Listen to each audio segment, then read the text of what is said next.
tertúlia. Boa tarde a todos. Hoje é dia 14 de dezembro de 2015, segunda-feira. Esse é o verbete de número 3.601. 8 páginas, 54 logias, 15 máximos. O tema é esoterismo, especialidade desviaciologia. Quem escreveu o verbete foi o professor Marcelo Cover. Vamos conhecê-lo um pouco. Ele é graduado em Engenharia Civil, mestre em Construção Civil, brasileiro, natural de Limeira, São Paulo, voluntário da Conscienciologia desde junho de 2015 e tenepsista desde julho de 2015. Então vamos agora à definição. O esoterismo é o repertório de conhecimentos e atitudes doutrinárias, enigmáticas, herméticas, sectárias ou supersticiosas, de conteúdo predominantemente místico e religioso, através do qual a consim, homem ou mulher, incipiente nas teáticas da descrenciologia e da autopesquisologia, interpreta e vivencia para fenômenos na existência humana. Em pensenologia destacamos o holopensene pessoal obscurantista, a postura esotérica blindando a autopensenidade quanto às inspirações extrafísicas, a superação da holopensenidade esotérica recalcitrante. Em fatologia, a vivência esotérica nos dias de hoje enquanto desvio proexológico do intermissivista, a ansiedade evidenciada na busca de respostas prontas aos dilemas existenciais, a ambiguidade da comunicação enigmática e a superação do gargalo esotérico já dispensável rumo ao abertismo consciencial. Em parafatologia, a postura mística mantenedora da influência de guias cegos e inviabilizando a atuação do amparo extrafísico de função. A retroconduta esotérica, ainda atuante, anulando o autoabertismo consciencial às neocondutas evolutivas. E a autocientificidade nos estudos parafenomênicos, desconstruindo o misticismo. Vale a pena vocês lerem com bastante cuidado aqui. Toda a argumentologia tem aqui, vai estar bem densa. Nós temos na taxologia 23 exemplos de traços esotéricos que permeiam as variadas correntes místicas, religiosas, supersticiosas, sectaristas ou adivinhatórias. Em mercantilismo, 10 tipos de comércio de produtos, práticas ou serviços ligados ao esoterismo existentes atualmente. E, em evitaciologia, 3 exemplos de possíveis impactos negativos oriundos da postura esotérica sobre os traços pessoais da consim adepta ao ocultismo. Em terapeuticologia, 23 manifestações ou posturas conscienciais antípodas às vivências místicas, atuais ou pretéritas, capazes de predispor autoenfrentamentos e neoposicionamentos propulsores da autoevolutividade da consciência lúcida predisposta. Em remissiologia, destacamos 5 verbetes: antidogmática, apriorismose grupal, retropostura, show antiparapsíquico e síndrome do oráculo. A vivência do esoterismo por parte da consim é fator ectópico e obnubilador da autolucidez, atravancando as autopesquisas reciclogênicas vitais frente aos compromissos proexológicos. Você admite participação enquanto membro ou líder de grupos esotéricos em retrovidas? Quais seriam as consequências grupocármicas ainda atuantes? Na bibliografia nós temos aqui 10 referências e temos também 3 webgrafias para vocês pesquisarem. Então vamos à mega análise com a equipe da Enciclosapiens, Antitares, ocultismo, misticismo, hermetismo, superstição, ritos, crendices, secretismo, dominação, fechadismo, idolatria, sectarismo, adivinhação, religiosismo, obscurantismo, criptopensenidade, descrenciologia, desviaciologia, dogmatologia e errologia. Antes de começar, nós gostaríamos de fazer um lembrete ainda para a turma, ainda dá tempo de vocês participarem do 11º Fórum da TENEPS, que vai acontecer agora de 18 a 20 de dezembro de 2015. Quer dizer, ainda dá tempo de vocês virem para cá e participarem, e quem não puder vir, há a possibilidade de participar da transmissão online. Então, vocês podem entrar em contato com o CAEC, 45 3525 2652 e terem mais informações. Vê que a questão da TENEPS é muito séria e esse debate, essa oportunidade de debater as experiências em relação à TENEPS é uma oportunidade muito importante e séria, né? E, para quem estiver por aqui, no dia 20 nós vamos ter o congraçamento das ICs, dia 20 de dezembro, às 6 horas, aqui mesmo no Tertuliário. E vai ser lançado também o livro dos 500 verbetógrafos da Enciclopédia da Conscienciologia. Então, quem já está na lista dos 500 pode comprar, quem quiser também participar e ver, né, como que está esse grupo aí, vale a pena. E quem quiser comprar antecipado, ainda dá tempo, com 27% de desconto. É possível comprar o livro por R$ 95. A partir do dia 21 vai ser o preço cheio, que seria R$ 130. Então, vamos agora começar a falar do esoterismo. Aí vou perguntar ao professor Marcelo o tema, como é que você pensou esse tema para você fazer um verbete. Tá, ok. Boa tarde a todos os presentes, boa tarde a todos que estão acompanhando pela internet a defesa. Eu tive contato com a Conscienciologia em 2013, através de um vídeo que eu assisti do professor Valdo na internet. Mas antes disso, eu passei por um período de que o pessoal chama de pesquisador borboleta, né? Que eu passei por várias pesquisas diferentes, frentes diferentes de pesquisa. Estava no momento com algumas crises pessoais, né, algumas crises existenciais. E isso acabou passando, eu acabei iniciando minhas pesquisas com Conscienciologia.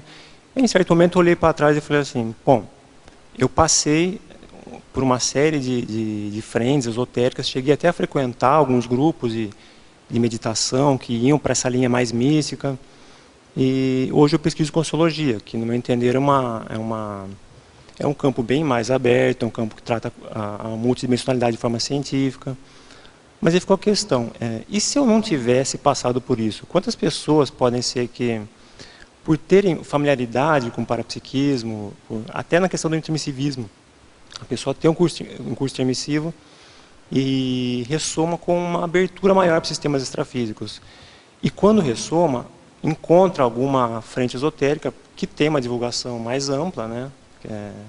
Hoje em dia, ainda mais com a internet, e pode acabar, vamos dizer, se desviando, acaba encostando em alguma frente dessa, que é uma coisa mais simples, e acaba ficando, vamos dizer, em subnível, que ela teria potencialidades maiores, poderia, de repente, partir para pesquisas mais avançadas, partir para a escrita de um livro, para uma postura mais assistencial, mais técnica da interassistencialidade, e por ficar acomodado em alguma vertente mais simples de interpretação da multidimensionalidade, ela acaba desviando e desperdiçando um grande potencial que ela poderia ter nessa vida intrafísica. Então esse verbete surgiu nesse contexto, né, de poder funcionar como vamos dizer, uma reciclagem, né, tanto pessoal, para na próxima eu nem precisar passar por outra frente, já vim direto, né, para a Conscienciologia, mas também em relação a outras pessoas que podem ter contato com esse verbete. Inclusive o título dele é simples, né, esoterismo, então pode ser que tenha um acesso para pessoas que estão no esoterismo, mas que vejam ali que tem uma certa limitação o que elas estão estudando e almejem aí patamares mais avançados, né? Ao verbetógrafo, estrangeirismologia, na página 16, que é a nossa primeira página. Na sua opinião, até quando a humanidade vai viver atrelada à dependência de andaimes ad infinito, sem colocar em ação seu próprio potencial? Tá, eu acho que a questão do andaime, ela acontece para qualquer ser humano de vários modos. O problema é quando esse andaime ele entra nessa questão do ad infinito, quando a pessoa se baseia no andaime e encontra nesse andaime um amparo. Ela passa a a diminuir a sua autonomia em relação à autoevolução. Mas andaimes também pode ser entendido como coisas temporárias. Por exemplo, acho que todos nós usamos, de certo modo, andaimes. Outro dia eu estava vendo uma tertúlia do professor Valdo, que perguntaram da questão da desassimilação para ele. Ele falou que ele não se preocupava mais em fazer desassimilação, porque já era uma questão automática para ele. Quando ele terminava um trabalho interassistencial, ele automaticamente se desligava daquele tipo de energia e não fazia o que a maioria de nós faz, por exemplo, o estado vibracional, né, alguma técnica específica de desassimilação. Nesse ponto de vista, essas técnicas também seriam andaimes, que a gente usa temporariamente, mas a partir do momento que a gente já tem a desassimilação mais vívida na gente, mais teática, mais forte. Na verdade, ele já tem o EV basal, né? Aquilo já automaticamente ele já entra, ele precisa pensar, vou fazer, já fez. Exatamente. Então, assim, os andaimes, eles são necessários, né, de certo modo. A gente usa andaimes durante a nossa vida. O problema é quando a pessoa pega o andaime e não sai mais dele. Né? Vou até dar um exemplo. Aquela pessoa que, para mexer com bioenergias, ela precisa acender um incenso. Se ela não acender um incenso, quer dizer que o ambiente ele não vai estar preparado, não vai estar propício para ela mexer com energias. Aí o que acontece nesse contexto? Ela diminui a autonomia dela. Né? Porque a gente sabe que, quando a gente fala de bioenergias, o motor é a consciência, né? A vontade da consciência, a intenção que ela coloca na energia. E não é um artefato externo. Mas a pessoa que pega um exemplo desse do incenso e leva isso para frente, não se desliga disso, aí começa a ser prejudicial, porque ela começa a ficar com dependência de coisas externas, de anexos externos a ela. Quando, na verdade, a autonomia é uma coisa que ela tem que estar buscando sempre. Né? Bom, e aí, continuando a pergunta, fala assim, como funcionam os serviços premonitórios online? Tá. Durante a escrita eu entrei na internet, né, fiz uma boa busca para ver como é que era a questão do esoterismo, né, para poder conceituar até onde ia o esoterismo. Né. E eu vi que tinha muito disso, tinha sites especializados em fazer consultas online. Então você entra, não fiz nenhuma consulta online, né, poderia até ter feito para ver como é que era, mas não fiz. Mas pelo que eu vi o funcionamento, você entra, dá seus dados, o ano que você nasceu, e recebe uma série de previsões de coisas que podem acontecer com você. Ou seja, você parte aí para um determinismo, você abre mão do seu livre-arbítrio, né, de poder definir seus próximos passos, né, definir seu futuro, e parte para a adivinhação, quer dizer, como se já estivesse tudo pronto na sua frente. Né. Mas é isso, os serviços premonitórios online são uma série de sites que disponibilizam serviços de premonitórios, né? Serviços que prevêem o futuro. Na fatologia, na terceira linha, na primeira página mesmo, na terceira linha, poderia falar mais sobre o sectarismo informacional e como se dá o seu funcionamento? Tá. O sectarismo informacional, isso eu observei algumas correntes místicas que eu passei, que eu estudei um pouco, em que a informação ela não é aprofundada, ela fica por cima. E outra coisa, também tem muita questão de que só alguns podem escutar aquela coisa. A questão dos iniciados, né, dos adeptos, que tem muito isso no esoterismo. E eu cheguei a presenciar isso. Como eu falei, eu fui numa meditação em que no começo da meditação a pessoa que estava conduzindo expunha algum tema rápido no dia. Por exemplo, ela falava assim, que o nosso chakra da coroa, né, o cronochakra, ele é responsável pela inteligência e ele pode ser ativado mais forte através de energias de uma tal cor, mas ela não poderia falar cor naquele momento, porque isso só para quem já tivesse feito os cursos específicos de energia. Então, isso aí era uma coisa que até eu, no momento, olhei e falei, mas tem uma coisa errada aqui, né? Como assim? Como assim não estamos aptos? Quem decide se a gente está apto ou não? A informação tem que ser disponibilizada. A pessoa que decide até onde ela vai, se ela consegue vivenciar, aceitar aquela teoria, passar para a prática, mas não ela ser simplesmente podada, né? Ser cortada e ser definida através de cursos quem pode ou quem não pode. Isso é uma coisa muito antiga, né? Isso aí hoje em dia já não tem mais espaço. É o contrário da TARES, né? Você disponibiliza a informação e a pessoa pega ou larga. É o que acontece nesse momento, por exemplo. O verbete ele é disponibilizado para quem quiser no mundo inteiro baixar o verbete para ler. quem quiser enviar uma pergunta ou comparecer aqui é aberto, né? Exatamente o contrário, aqui a informação ela é amplamente divulgada gratuitamente. Parafatologia, aí nós vamos mudar de página, na página 17, final da quinta linha. Como surgiu esta sobreestimação das cores dos chakras nas conjunturas extrafísicas, sem a correta leitura energética do que está ocorrendo em cada vórtice energético? Sim. Também foi uma questão que eu observei em várias frentes místicas, que existe uma carga muito forte em relação às cores dos chakras, uma importância muito grande em relação às cores dos chakras e das bioenergias. Então, você tinha uma questão assim, por exemplo, você está se sentindo mal? Então imagina uma luz rosa sobre um chakra X. Você está se sentindo ansioso, está se sentindo nervoso, então é uma outra cor sobre um outro chakra. Quando, na verdade, essa questão de cor é muito relativa. Né? Até na questão das projeções lúcidas, a gente vê que não é você não tem uma receita de bolo para as cores, quando a gente está tratando de energias ou de chakras. No fundo, o que carrega energia é a intenção que a pessoa coloca. Né? A consciência carrega energia com um determinado princípio, de bondade, de abertismo, mas não é, se você fixar só numa cor, você está usando basicamente sua imaginação. Vou esterilizar uma energia de cor rosa porque a cor rosa ela cura. Não, a rosa é uma cor, você está colocando uma imaginação nessa cor, quando na verdade a sua intuição, a intenção da consciência, né, a vontade da consciência, que vai carregar a energia com um tipo de capacidade específica. E desfoca daquela questão mais de você perceber, né? Porque a gente pode perceber energia.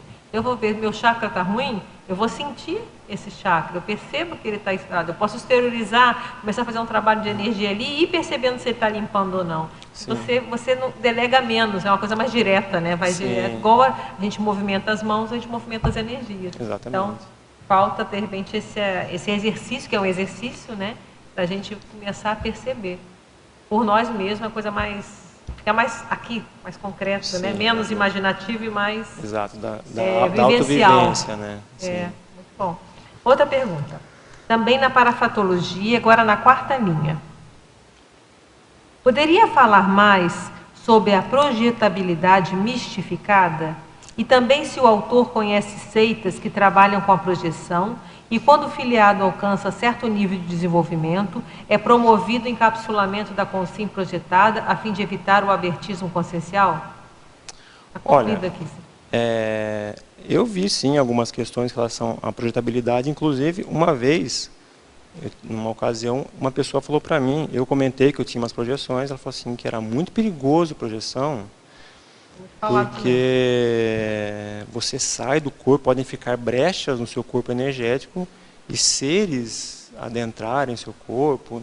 Enfim, apresentou toda uma teoria de perigo em relação à projetabilidade. Falei, poxa, mas isso é um fenômeno natural, né? Isso não... Sempre tive projeções. Quem vivencia projeções sabe que é um momento muito especial. Você participa de experiências extrafísicas que ampliam o seu discernimento, ampliam sua capacidade de compreensão da multidimensionalidade. Enfim, só traz benefícios quando ela é bem utilizada. Então, você não pode mistificar um atributo natural da parafisiologia do corpo do ser humano. Mas isso tem. Agora, a outra questão era sobre o encapsulamento. Eu vou ler porque ficou cumprido, né? Então, se o autor conhece seitas que trabalham com a projeção e quando o filiado alcança certo nível de desenvolvimento, é promovido o encapsulamento da consciência projetada a fim de evitar o abertismo consciencial. Não, específico, nesse caso de autoencapsulamento, vamos dizer, patrocinado por assediadores, entende? Né? Já que é no caso de você restringir o abertismo, não tive nenhuma experiência. Mas, se você, vou imaginar que numa vertente esotérica um pouco anti-universalista, eu acho que pode até acontecer da Consim ter projeções patrocinadas por guias cegos e essas projeções serem direcionadas. Um guia cego que dominasse a energia para poder encapsular o outro. Mas você não acha que essa questão, às vezes, é por ignorância sobre os métodos de... esse medo da projeção, que isso também é muito comum, já ouvi isso em vários grupos, né? Não é porque justamente a pessoa não sabe como fazer. Aí vem a questão do estado vibracional. A pessoa começa a dominar a energia, ela começa a ter confiança que ela vai saber onde ela vai no extrafísico, né? Tem local que ela não vai, tem local que ela vai. Então, é igual na rua, na vida aqui, né? Na vida dia a dia. A gente sabe onde vai. Sim, sim. A gente sabe, a gente não vamos em todos os lugares intrafísicos, a gente sabe que tem lugares que são arriscadíssimos. Então, a mesma coisa, se a gente começa a conhecer mais do extrafísico e começa a dominar mais as energias, a gente vai saber também aonde a gente vai. Eu acho que é a mesma coisa. Às vezes a pessoa pode ter tido uma experiência meio traumática, de uma projeção que ela estava num ambiente, né, com uma energia mais densa, e só nessa projeção a pessoa voltar e falar, não, isso aí não é bom. Fez um apriorismo e acabou. Com uma experiência, ela já define que aquilo lá não é bom e passa isso para frente. E não querer conhecer mais. Eu acho que isso que vem que você falou da questão da disponibilização do conhecimento. Sim, a gente vê a importância do tratado Projeciologia, né, que está aí disponível agora até para e-book e tudo, né? Tá disponível. Então, o Projeciologia, porque ele dá o conhecimento. Então, você já sabe mais ou menos o que você vai encontrar. Então, se a gente já começa a diminuir a nossa ignorância quanto ao extrafísico, isso já vai favorecer a gente saber lidar lá, né? Sabe que mais ou menos o que vai fazer, né? Como é que é, onde eu vou, o que eu faço. Até a educação, né? Tem as consciências inabordáveis, né? Então, eu acho muito legal. Outra pergunta. Estou lendo um livro psicografado, onde o amparador, durante a assistência à consciência, faz uma oração e todos à sua volta, até assediador, começam a chorar. Esse excesso de comoção, orações, realmente acontecem no extrafísico? Como é que é na sua experiência? Olha, eu não me recordo de nenhuma projeção que tenha ocorrido essa questão da oração, mas eu não tenho dúvida que ela sim é um princípio de comoção, do mesmo modo que acontece no intrafísico, né? Você tem igrejas, né, templos em que a oração é feita de forma fervorosa, que as pessoas se emocionam, as pessoas choram. Isso no intrafísico. Agora você imagina no extrafísico, em que as emoções estão bem mais exacerbadas, né? A pessoa está a consciência está com o psicossoma, só com o psicossoma, com o mental soma. Então, eu acho que sim, pode ter uma comoção muito grande, até maior do que no físico. Interessante. E tem que pensar que tem vários níveis, né? O extrafísico é igual aqui, a gente vai dessomar e vai para lá. Então, sim.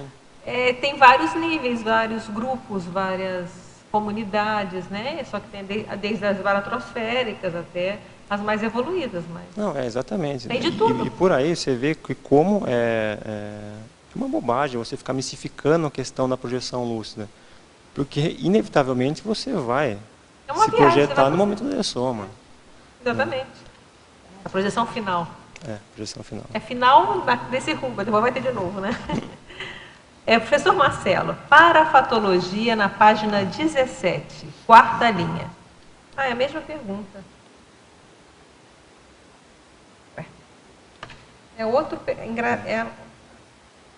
Não, repetiu. Espera aí, repita. Houve duas páginas iguais. Então, vamos lá. Vamos passar para a próxima. Alverbetógrafo, patologia, página 16, final da penúltima linha. Poderia falar mais sobre a pseudo-superioridade evolutiva, evidenciando antifraternismo? Tá, isso aí, essa questão eu também pude observar que pessoas de algumas frentes esotéricas, elas ficam com aquele sentimento assim, não, mas eu mexo com energias, né? Essa pessoa aqui não mexe, olha como ela é desequilibrada, não, mas eu não, porque eu já sei como mexer com energias, já sei como usar meus incensos, meus cristais, e essa pessoa não. E nessa atitude fica bem clara a postura egoísta dela, né? A postura de que ela está pensando no bem-estar dela e talvez nem esteja atuando corretamente em relação às energias, mas de qualquer modo está pensando nela. Não está entendendo essa questão da multidimensionalidade, das energias, de forma interassistencial, né? E eu lembro que uma vez uma pessoa comentou comigo que num curso que teve sobre uma meditação específica lá esotérica, veio uma mestra, né, que a pessoa que dava era chamada de mestra, e as pessoas do curso, sempre que passavam na frente dela, faziam um gesto, né, de baixar a cabeça, uma reverência. também enxerguei aí um fato de uma pseudo-superioridade da pessoa, né? Patologia, página 17, quarta linha. Poderia comentar sobre as sigilosas pesquisas russas sobre parapsiquismo com fins belicistas durante a Guerra Fria? Tá. Quando eu estava escrevendo o verbete, eu acabei assistindo um documentário sobre esse tema e achei que assim, é interessante porque o esoterismo ele não se manifesta só na questão das seitas, nas questões parapsíquicas. O esoterismo é uma postura fechada, né? Pode se manifestar também na ciência. Nesse caso, era da ciência, porque os russos, naquela ocasião, estavam entendendo a questão do parapsiquismo como um fato científico, mas o problema é que eles estavam com intenções de usar isso contra os Estados Unidos, né? Usar para tentar descobrir planos de guerra do inimigo, para tentar acessar informações importantes. Foi nesse sentido, né? Espionagem, né? Espionagem, né? Tem muito. Tem um livro também, Experiências Parapsíquicas por Trás da Cortina de Ferro. Se eu não me engano, o título é esse. Uhum. Mas justamente mostrando isso no Projeciologia, provavelmente deve ter lá na biografia vasta lá.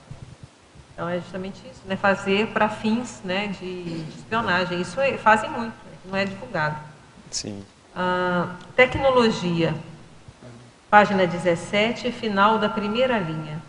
Poderia citar exemplos de técnicas espúrias de manipulação interconsciencial? Aí é quando, dentro do grupo esotérico, ocorre a subinformação que a gente falou, quando você vai até um certo ponto e fala, daqui para frente, só se você já estiver preparado, se você fizer os cursos que a gente vai oferecer. Tem a questão da força presencial, por exemplo, a pessoa que vai procurar uma frente esotérica pode estar no momento de uma crise, né, procurando resposta, pode estar fragilizada. E, nesse caso, o pessoal do grupo, para trazer a pessoa, aproveita disso, consola a pessoa, acolhe a pessoa, né, com o intuito de trazer essa pessoa para dentro do grupo, né. Então essa seria uma forma de manipular o que a pessoa está sentindo com o objetivo de trazer ela, né, de agregar ela para o grupo esotérico. Paradoxologia, página 18, primeira linha. Poderia esclarecer o paradoxo de um amuleto pseudodefensor energético ser capaz de potencializar o ataque heterassediador? Tá.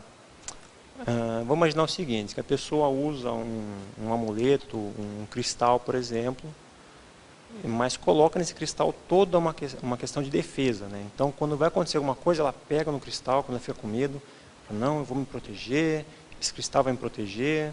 Então, ela acaba colocando uma carga ali de ansiedade, uma carga de medo, né? Uma carga de dependência naquele objeto, que ele automaticamente vai começar a ficar impregnado dessa energia, né, egoísta dela, de se proteger, de se resguardar.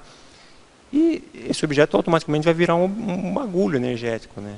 Então ele pode passar a ser usado como um link, inclusive, para assediadores, um ponto de acesso para essa pessoa.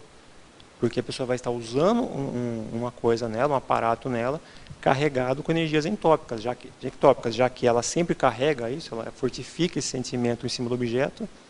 Então, em vez de proteger ela, né, que é o que ela espera que faça, pela falta de técnica, de bom senso, ela acaba carregando exatamente o contrário. Acaba carregando esse objeto com medo dela, com a apreensão dela, com a ansiedade dela. E a gente pode pensar que é muito fácil também o assediador dar um jeito de sumir com esse amuleto, né? Sim, aí ela vai e a acabou. casa cai. A casa caiu. Professor Marcelo, Paradoxologia, página 18, segunda linha. Poderia exemplificar o paradoxo das múltiplas definições indefinidas? Tá. Isso é uma coisa que você consegue ver bastante nos textos esotéricos, que tem bastante teórico, bastante filosófico. Então, ele se esforça até em definir algumas coisas. A vida. E aí você lê definições sobre o que é a vida, mas na prática não está definindo nada, né? São definições teóricas, muitas vezes poéticas, né, líricas, que você vê no esoterismo. As energias. Trata energias como um fato mágico, né, um fato místico. misterioso, então acaba sendo, eles tentam passar uma definição, mas o leitor atento vai ver que nessa tentativa de definir não se está efetivamente definindo nada, né? Que são questões muito avançadas, né? E aí você fala, eu até ressaltei no início, né, quando você fala na fatologia, ambiguidade da comunicação enigmática. Exatamente. É muito sério. E cai até no paradoxo seguinte, que é a beleza da forma, obscuridão do conteúdo, né? Aplicado ao texto. Você vê aquele texto bonito. Né, cheio, né, rebuscado, cheio de palavras interessantes, né, sinônimos, mas quando você vai mesmo enxugar ele para ver o que tem ali, você acaba não encontrando muita coisa. Na taxologia, página 20, poderia comentar os itens 16, vamos lá. Então eu vou falando, são 3, vamos começar com 16. Tá. Essa taxologia, eu fiz algumas coisas, eu peguei de conhecimentos que eu tinha pessoais, algumas eram de conhecimentos mais gerais, por exemplo, búzios, astronomia, quiromancia, né, que é leitura da mão, e algumas eu fiz através de pesquisa mesmo, né. Essa da nefelemancia foi uma pesquisa que eu fiz, e seria você determinar seu futuro lendo as nuvens, lendo o movimento das nuvens. E a outra, 19, piromancia, seu fogo, né? Sim, são rituais, né? São ritos em que são feitas fogueiras, né? E a pessoa que faz a leitura daquilo, observando o movimento do fogo, consegue dizer qual vai ser o futuro do grupo, o futuro das pessoas, né? O que vai acontecer, né? Teoricamente. Né? E o 23, que é a zoomancia. Sim, esse também é outro, que os animais ficam em jaulas, por exemplo, e pela observação do comportamento dos animais, o vidente consegue estabelecer qual vai ser o futuro. Essa lista aqui, eu fechei ela com 23, mas ela poderia ser muito maior. Você tem uns tipos de premonição muito exóticos. Né? Tinha um que era em relação às vísceras das pessoas, em relação ao barulho que os ratos fazem. Né? Você tem rituais bem exóticos em relação à previsão do futuro. Né? Você ia perguntar? Oi, boa tarde. Então, primeiro um relato para fazer sobre o tema e uma pergunta. Né? O relato, eu também passei por uma linha esotérica, né, antes de conhecer a conscienciologia. Foi um andaime necessário porque eu tive contato com as energias, né, a projeção consciencial e com meditação também. Mas eu tinha alguns traços íntimos meus que fizeram com que eu não permanecesse ali, né? Que foi que você colocou ali em terapeuticologia, a autocrítica, a parte da descrença também e a neofilia. Então, como eu tinha esses traços, isso foi que me permitiu sair do esoterismo, né? Então, acho que isso é uma vacina, né? Que a gente tem atrás do curso intermissivo. Só queria deixar esse relato que foi isso que me fez sair. Senão, se eu não tivesse isso, se eu tivesse me conformado com aquilo, acho que eu estaria até hoje lá. Mas a pergunta é a seguinte, em taxologia, o número 2, número 4 e o número 12. Pudesse expandir mais esses 3 aí, 2, 4 e 12. Tá, amparofilia. Quando você atua com uma intenção sadia, uma intenção de interassistencialidade, né, de polikarma, pensando no próximo, né, se abstendo de se colocar em primeiro lugar, você acaba, por afinidade, ficando mais próximo de consciências extrafísicas, no caso dos amparadores. Né? Você acaba trazendo, se aproximando mais deles, trazendo eles para o seu convívio. Né? Isso acontece, por exemplo, no caso da Tenebras, né? Que é um momento que você está exercitando sua autopensimidade, está colocando sua intencionalidade em ajudar, em ser uma peça intrasistencial. Então, nesse momento, você tem uma presença do amparador. Então, você começa a trabalhar com esse cenário de amparo. Né? Eu quis dizer, taxologia da página 20, na verdade. Era na outra você quer taxologia, não quer terapeuticologia. Não, está na terapeuticologia. Então vamos lá, repete o número de novo. Então, foi mal. Um por vez, vamos lá. 2, antropomancia. É isso. Tá. Ah, foi o que eu comentei agora de pouco. Eu não estudei a fundo alguns desses, né, porque não era a intenção do verbete se aprofundar tanto na taxologia específica de premonições, né, era só para citar, até para transparecer como existem vertentes bem exóticas de premonição, né. Nesse caso, do número 2, é a leitura de vísceras humanas, que eu acho bem exótico esse tipo de... Aí deve ter, tem sacrifício humano aqui, deve ter, né? Ou não? Pode envolver isso também, né. Da astrologia, também, essa aí é uma questão que até tem nos jornais bastante, né. Todo jornal tem na sua seçãozinha, né, de astrologia. Revista também, né? impressionante. Revista. Você vê como é que a coisa é difundida. Até hoje, né? os jornais Exatamente. mantêm. Os jornais mantêm, o jornal impresso principalmente. Fisiognomonia. Essa daqui é quando a pessoa consegue determinar quais são os traços da outra pessoa pela leitura das feições faciais. Aí você vê que realmente a questão da autopesquisa não acontece nesse contexto. Pode ter sugestão, né? Claro que não dá para você fechar o diagnóstico, mas às vezes traços faciais, né, podem, dentro da criminologia, tem vários estudos que falam, né, de traços faciais mas não sei até que ponto pode ser algo esotérico isso aqui, pode se sugerir, né? Aí eu fiquei com dúvida nisso. Enfim. Sim, mas eu acho que assim, a pessoa tem que ter autocrítica, né? Ela procurar uma outra pessoa para determinar quais são os traços dela, né? Através das feições, acaba terceirizando um serviço de autopesquisa que ela poderia fazer de forma bem mais profunda, né? Acho que a pessoa é em si a consciência mais preparada para fazer autopesquisa, né? Tem clarividência nisso, né? A pessoa às vezes faz trabalho de clarividência. Lá no Rio tinha, né? Leitura de aura, né? Então a pessoa delega para o outro a leitura, né? Do que você está vendo, e aí fica naquela questão da crença, né? De não ter autonomia de E é um pensar por processo si, né? complicado, porque a pessoa fica dependente e sem confiança nela mesma. Então ela quer que o outro dia, como estão as minhas energias? Olha, vem dizer como está a minha aura. E a pessoa, olha, existem processos que você mesmo fazer esse diagnóstico. Você não vai ficar, porque se você põe um poder na mão do outro, delega esse poder, você está também correndo o risco de ser manipulado. Se permitir manipular. Está correndo um risco. Não vou dizer que todo mundo vai manipular, mas é um risco, né? Aproveitando que estamos na taxologia, tinha 2 questionamentos aí relativos aos assuntos aí elencados. Por exemplo, você chegou a estudar, tem relação com o reiki, um tal de Arikari ou coisa assim, que eu convivi com pessoas que praticavam Marikari, né? Eu acho. Marikari, uma coisa assim. Isso, messiânica.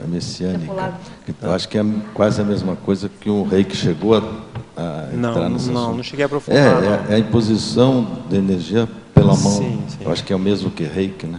Tá. Jorei também, isso, tem isso. E outra coisa, você falou antes em incenso. Desses elencados aqui, os 23, muitos deles chegou a verificar se usam incenso ou não, ainda mais porque ultimamente você vem dizendo que o incenso é cancerígeno, então... Olha, imagina só a fria que a gente está entrando usando incenso, vela ou qualquer outra coisa combustível. Muitos aqui misturam as coisas, usam incenso também. Um que eu sei que usa bastante é a cura prânica. Inclusive, eu tenho casos de pessoas que trabalham próximas que sempre quando dá uma brecha, ela vai lá, acende o incenso, deixa no canto, que é para limpar o ambiente.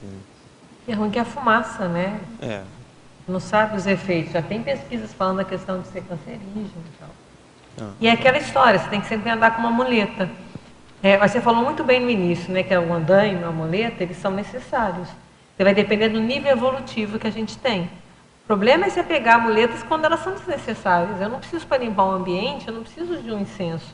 Há maneiras de nós fazermos isso sem precisar. E aí entra a questão da projeção. Eu não vou conseguir projetar levando o incenso, o amuleto. Né? Não, mas eu levo minhas energias. E se eu domino as minhas energias, eu vou limpar o ambiente extrafísico, eu vou ver onde eu posso ir, onde eu não posso. Então, cria uma autonomia maior, que é o que você falou também, ressaltou muito bem. E no incenso tem até um agravante que eu observei. lá no local que eu trabalho. Não é todo mundo que gosta. Não, Uma ele é minoria que gosta. inclusivo. Mas a pessoa acende o incenso, achando que está fazendo um bem para todo mundo, limpando o ambiente, mas um ou outro que não gosta, na verdade, vai começar a se sentir mal e vai até alterar, né, o campo da pessoa e vai prejudicar o ambiente. Né? Acaba sendo até um paradoxo. Tem né? pessoas alérgicas mesmo a Tem cheiro. pessoas alérgicas. Né? Então, aquele cheiro faz mal, a pessoa começa a espirrar, passar mal, cria alergia. Então, você está falando muito bem, fica uma coisa, você está querendo ajudar, mas às vezes a pessoa vai ficar mais irritada. Exatamente. E vai piorar o ambiente. Boa Quer limpar o lembrança. ambiente, trabalha as energias, né? Exterioriza, faz um EV. E aí eu volto de novo para a possibilidade que às vezes é uma ignorância mesmo, ignorância no sentido de desconhecimento, né? E desconhecer que é possível fazer isso de outras formas. Agora tem uma coisa, essa outra forma dá trabalho. É mais difícil a gente dominar o EV do que acender alguma coisa. Sem dúvida, sim. Então tem também um processo aí, né? Que é a lei do menor esforço. A né? lei do menor, você colocou aqui a lei do menor esforço? Eu Tá acho lá, que eu né? coloquei, sim. Tá lá, já vi, ó. Página 19, logo no início. A última legislogia é a última lei do menor esforço. Sim, bem mais simples acender um incenso para limpar o ambiente do que você encarar ali aquela psicosfera, né? Trabalhar as energias com foco, né? Mas em compensação é muito para você, vai ser muito mais útil para você e para nós, né? É muito mais útil. A gente adquire uma ferramenta para viver intra e extrafisicamente. Sim, E a gente vai ter que ir para lá mesmo, você mesmo falou, né? A gente vai morrer. Vai ter que ir para o extrafísico, queira ou não, mais cedo ou mais tarde. Então. E a gente se editou. Tem até uma pessoa que estava me falando um dia desse, que eu não lembrava, que ela leu alguma coisa, ou se ela ouviu o professor Valdo falar, que a gente não devia sair dessa vida sem dominar o EV. E eu não me lembrava disso. Foi bom, falei, gente, mas é muito sério. Por quê? Porque quando a gente for para o lado de lá, a gente dominando o EV, a gente vai ter muito mais chance de ter mais lucidez, de dominar melhor a situação, recuperar mais rápido. Então tem lógica, né? Então foi uma coisa oral que eu ouvi, né? Não sei se está escrito em algum lugar, seja o que for, mas que tem lógica, tem. Sim, faz sentido, sim. Faz sentido, né? E agora disponível no celular, né? Agora tem o aplicativo do celular. Vai ficar mais fácil. Marcelo, parabéns. Eu percebo que não é só uma reciclagem, né? Mas uma recomposição do teu verbete. Sim, também tem esse aspecto, sim. Na página 17, na terceira linha, para a patologia, você coloca a postura mística mantenedora da influência de guias cegos e inviabilizando a atuação do amparo extrafísico de função. Você pode aprofundar mais, por favor? Sim. Nesse caso, quando a pessoa ela tem abertura para a questão do parapsiquismo, né, para a questão da multidimensionalidade, mas ela mantém uma postura muito fechada, muito egoísta, né, de pensar no bem-estar dela. Por exemplo, ela faz parte de um grupo de meditação. Tá, a gente vai no grupo, a gente medita, eu saio me sentindo super bem. Tá, você sai se sentindo bem, né? Mas e aí, você está ajudando quem com isso? Você está ampliando o seu raio, sua abrangência de assistência? Não, você não está. Então, quando você começa a ter posturas que você fecha mais com guias cegos, né? No caso de ficar num grupo fechado, num grupo que tem sempre os objetivos pessoais dele, você dá uma abertura para o guia cego. Onde tem guia cego, fica muito difícil uma consciência um pouco mais avançada conseguir uma brecha, com você conseguir acessar a sua pensanidade. Então foi nesse sentido que eu coloquei. Pode.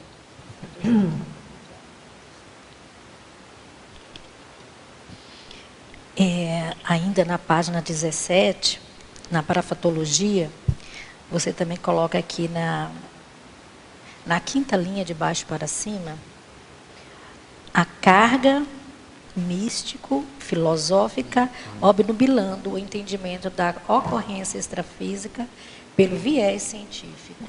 Tá. A pessoa acaba carregando tanto o entendimento dela, os conhecimentos dela, com questões filosóficas, com questões teóricas, artísticas, que ela se complica na hora que acontece um fenômeno parapsíquico, ela se complica na interpretação daquilo. Né? Se ela tem uma sinalética, ela percebe que ela sentiu uma presença do lado direito. Opa, uma presença não, isso aqui não é bom, não, melhor melhor acender um incenso e sair daqui. Por quê? A gente sabe como dá trabalho para reconhecer uma sinalética, para desenvolver um parapsiquismo.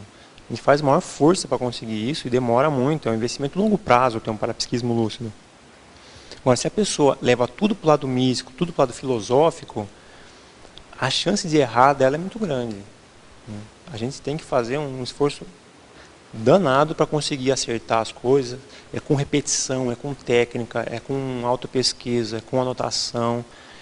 Se você simplesmente generalizar ocorrências extrafísicas, fatalmente você vai incorrer em uma série de erros que podem levar a acidentes de percurso. Falhas de interpretação. Estrangeirismologia, na página 16, primeira linha. Poderia falar mais sobre os best-sellers esotéricos? Teria exemplos recentes? Como selecionar esse tipo de publicação? Olha, você tem best-sellers esotéricos, você tem até escritores esotéricos que estão famosos, né, que venderam milhões de livros, estão na Academia Brasileira de Letras, até. Mas como fazer essa escolha? Não, depende do bom senso da pessoa, né? Eu acho que assim, abertismo a gente tem que ter, você pode até, mas também tem que ter bom senso para escolher o que você vai ler, porque tem muita coisa que não agrega muito, né? A oferta hoje de literatura é muito grande. Né? Então a pessoa tem que saber garimpar ali, pegar o que é melhor, escolher, porque como uma oferta muito grande, sempre que você lê um livro que não está te agregando muito, você está trocando por um livro que poderia ter te agregado alguma coisa. Né? Tem que saber aproveitar bem o tempo aí. Dá para incluir nessa literatura esotérica aí, a questão do Harry Potter, o Senhor dos Anéis, isso aí também é considerado ou é fantasia? Eu acho que aí já vai mais para o lado da fantasia mesmo, né? Ali não tem muita intenção séria, vamos dizer.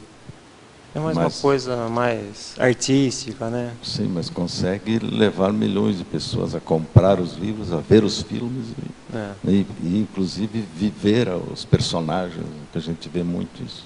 Tem muita gente que encara esses filmes como como se tivesse um fundo de verdade, não a história em si, mas os conceitos que estão no filme, né? Eu acho que é um andaime muleta para não enfrentar as verdadeiras situações. E, aproveitando aqui, você usou aqui na patologia uma frase, que, na patologia 16, 7, a opção pela subjugabilidade e o determinismo através da castração voluntária do livre-arbítrio. Tem 3 fatores negativos ou nosográficos aí, né, que afunda mais a questão. Poderia ampliar essa...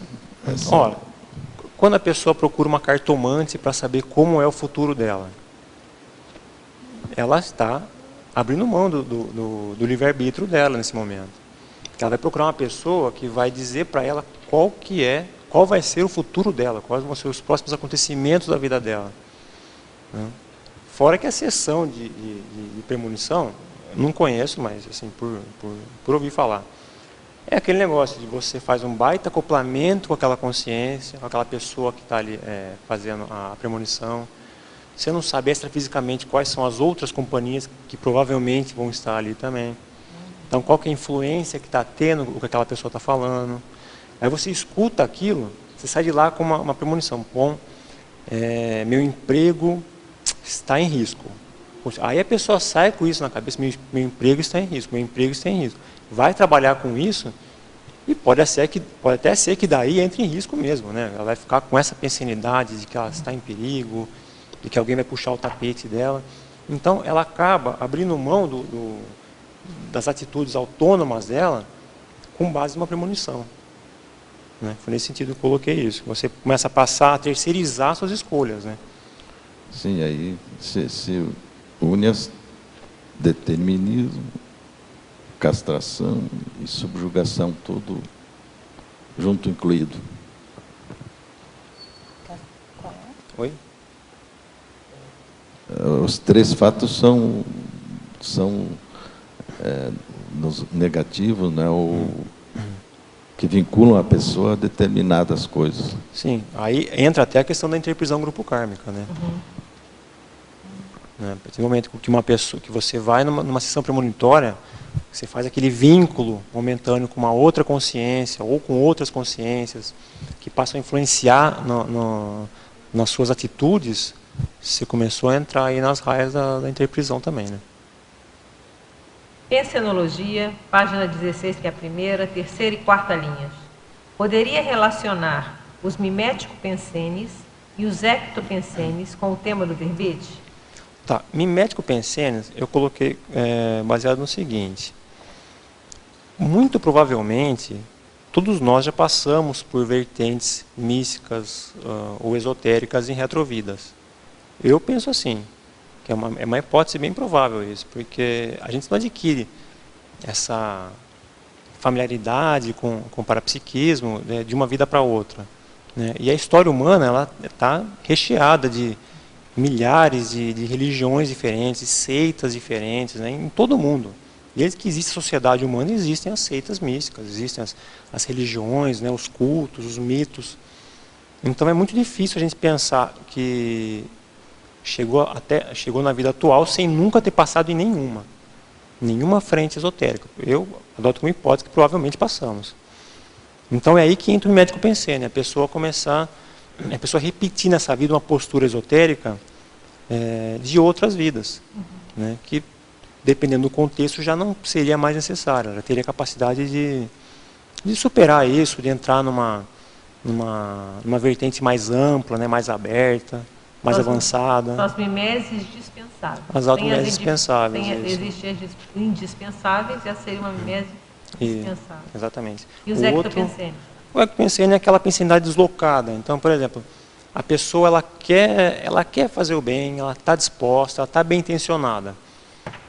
E entra então para alguma frente esotérica,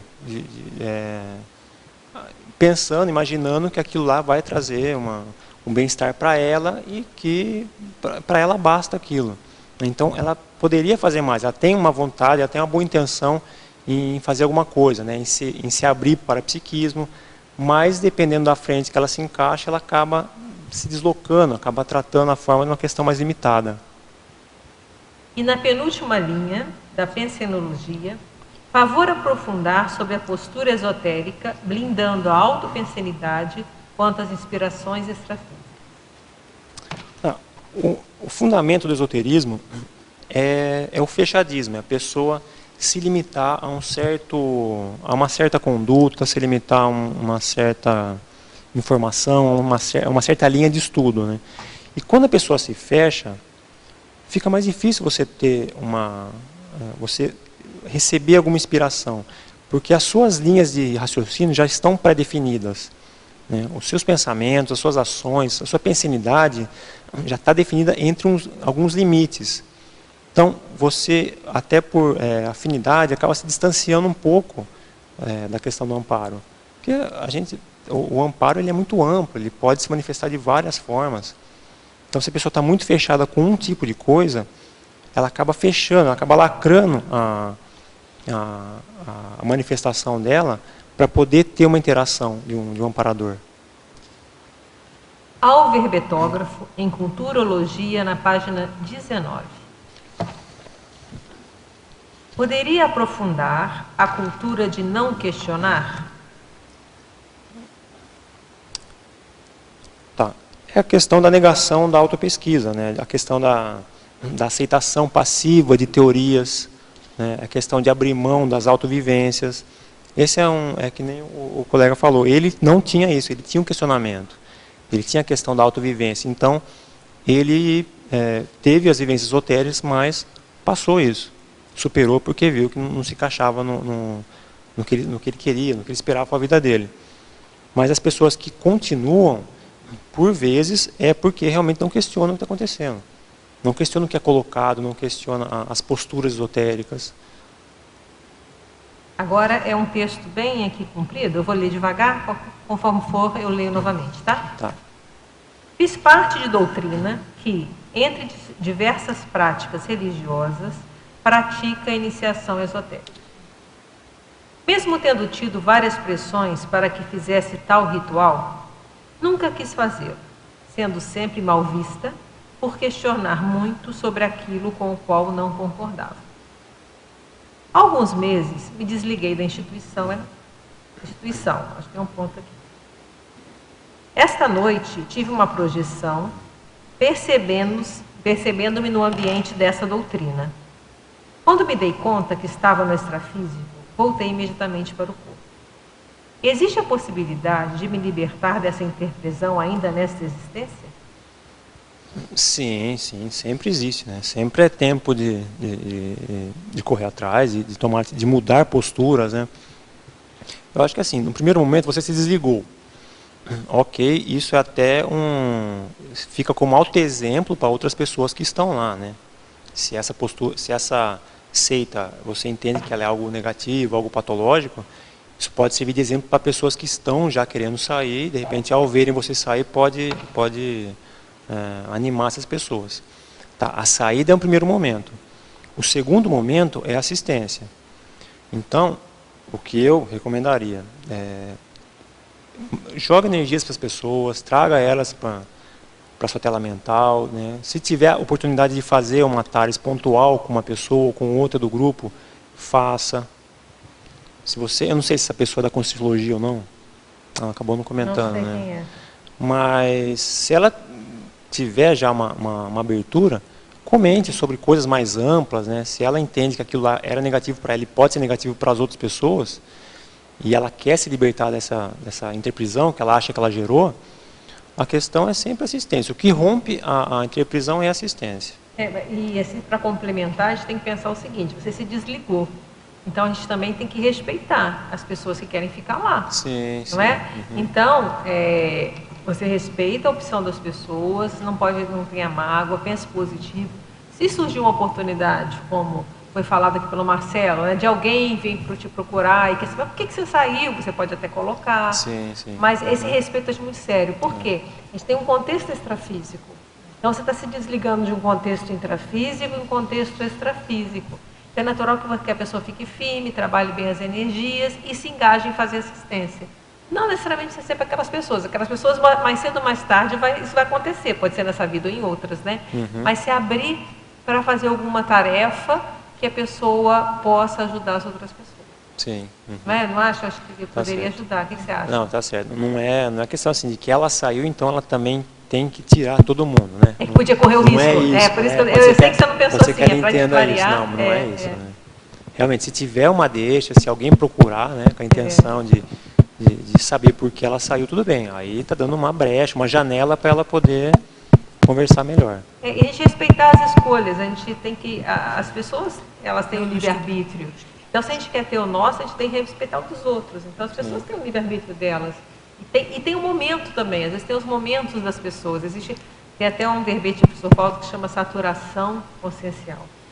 E uma hora a pessoa vai saturar. Muitos de nós estamos saturados de algumas coisas, porque já vivenciamos, como você mesmo falou. Já tivemos muitas vidas trabalhando com muita coisa. Então, tem coisas que a gente já não dá mais para fazer de novo. A gente já saturou, já passou, a gente quer fazer outras coisas. Mas tem pessoas que podem estar numa fase ainda anterior. Né? Elas ainda precisam, às vezes, vivenciar uma série de coisas. Então, a gente tem que aprender a respeitar as escolhas de cada um e nos manter no nosso posicionamento. Isso não é para mim mais, mas vamos seguir em frente. Adriana, agora a pergunta de São Carlos. Adriana? Até eu coloquei na fatologia, o último fato da fatologia, que é o seguinte: a superação do gargalo esotérico já dispensável rumo ao albertismo consciencial. Entendeu? Então, esse já dispensável encaixa bem nessa linha. Perfeito. Eu até coloquei isso como o último fato da fatologia, porque eu também penso desse modo, né? A gente não pode querer, nós somos a Conscienciologia, então todo mundo tem que ser. Não é isso. O esoterismo existe N vertentes esotéricas e cada pessoa está no seu momento, né? De repente, para uma pessoa X, pode ser um baita avanço para ela, tá trabalhando energias, né? Tá acendendo um incenso, isso é uma coisa, né? Do ponto de vista do curso intermissivo, aí a gente já coloca como talvez dispensável, né? É o que a gente coloca aqui. a superação do gargalo esotérico já dispensável, no o caso do curso intermissivo. Sim, porque a pessoa que fez o curso intermissivo, da forma que a gente estuda aqui, ela já veio para fazer uma outra coisa. Sim, sim. Né? Então já há uma proposta diferenciada. Sim. A pessoa do curso intermissivo, vamos dizer, ela já teve um aporte muito grande de conhecimentos, de teorias, de práticas. Então ela já vem, vamos dizer, junto com o diplominha do curso intermissivo, também já vem uma série de responsabilidades, né? Então esse perfil de pessoa ficar em alguma coisa esotérica mais limitada, já é uma mimese, uma atuação em subnível. Sim, é uma automimese. Então é a tua história. Aí cada um tem, mas a gente tem que respeitar as outras pessoas. Acho que isso é muito sério. Agora vamos falar a pergunta de São Carlos. Gostaria de parabenizar o Weber-Tógrafo pelo tema do verbete. Patologia, página 16, final da 5ª linha. Poderia explicitar sobre a superstição coaguladora dos empreendimentos neofílicos libertários? Sim, é quando a pessoa fica naquele monoideísmo, né, atrelada muito ao determinismo, fechada em alguma coisa, alguma linha de estudo, alguma vertente. Isso pode blindar a pessoa em relação a novas ideias, a novas atitudes, a novas posturas na vida dela. A postura esotérica, um grande problema dela é isso. Ela acaba ficando numa zona meio de conforto, ela se fecha para as questões, para as grandes mudanças que podem ocorrer na vida dela. Coloquiologia, página 16, 2ª linha, primeira página. Poderia relacionar a Torre de Marfim grupal com o tema do verbete? Sim, a Torre de Marfim é aquela questão de um grupo se fechar e se isolar do resto, né? Isso acontece bastante no esoterismo. Nos grupos esotéricos, em que eles se entendem, eles até são abertos para receber pessoas, mas entrou, então, o grupo é esse, o nosso jeito é esse, nossos estudos são só esses, não me venha com nada novo, que nossos estudos são só esses daqui, não me venha com uma manobra energética diferente, porque a gente já tem essas manobras aqui que a gente faz, nossos ritos são esses daqui. Então esse grupo acaba se fechando na parte cognitiva, né? Acaba se blindando contra outras vertentes, atrapalhando a comunicação externa, né? Ao verbetógrafo, parafatologia, página 17, final da 6ª linha. Poderia expandir a questão colocada no item o parapsiquismo enquanto dádiva divina ou a mostra de superioridade evolutiva e não como componente parafisiológico inerente ao ser humano?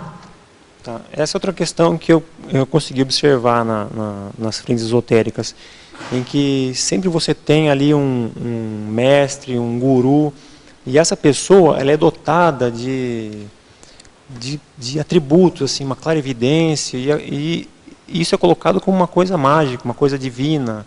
Poxa, é um dom, essa pessoa ela nasceu com clarividência, poxa, ela enxerga além dos sentidos, além dos nossos sentidos. E essa abordagem ela não é real, porque o parapsiquismo ele é inerente à parafisiologia nossa, né? Ele é desenvolvível, existem técnicas para desenvolver o parapsiquismo, existe um ciclo evolutivo, né, que as pessoas vão desenvolvendo seus atributos, e o esoterismo eu vejo que coloca isso como um mito mesmo. Não, aquela pessoa, nossa, ela vê as coisas, então até cuidado quando chegar perto dela. Não, cuidado com o que você vai pensar, porque ela vai ver o que você está pensando. Eu vi esse tipo de coisa acontecer. Parafatologia, página 17, 9ª linha. Poderia desenvolver a confiança cega na multidimensionalidade, predispondo a acidentes de percurso? Sim, aí é falta de traquejo, né, de vivência, de técnica para lidar com o parapsiquismo. Eu vou até, olha só um exemplo que eu posso dar. Tinha uma pessoa que eu conheço ela era de uma frente esotérica, que falava o seguinte, que qualquer método anticoncepcional é abortivo, então não pode usar, de acordo com o método esotérico dela, não pode usar. Resultado, ela engravidou. Né? Só podia usar a tabelinha, né? Ela engravidou. E aí, quando a pessoa engravida, ela fala assim, mas isso era o meu karma. Né? Meu karma eu tinha que ter um filho nessa vida, porque ter um filho é bom, por isso, por aquilo. Não vou entrar na questão de ter filho ou não, mas só nessa abordagem dela, de que a frente dela, esse entendimento da questão multidimensional cego, te leva a erros de interpretação, a erros de acidentes de percurso. Será que ela tinha se programado para ter um filho mesmo? Não sei. Lógico, cada caso é um caso. A evolutividade age de forma pontual com cada pessoa.